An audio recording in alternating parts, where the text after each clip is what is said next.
اگر آپ چاہتے ہیں کہ آپ کا دل سکون حاصل کرے تو یہ حدیث مبارکہ ضرور سن کے جائیے گا۔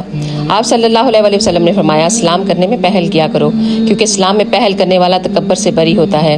دوسرا آپ نے ارشاد فرمایا، تم میں سے بہترین شخص وہ ہے جس کی وجہ سے زیادہ لوگوں کو فائدہ ہو۔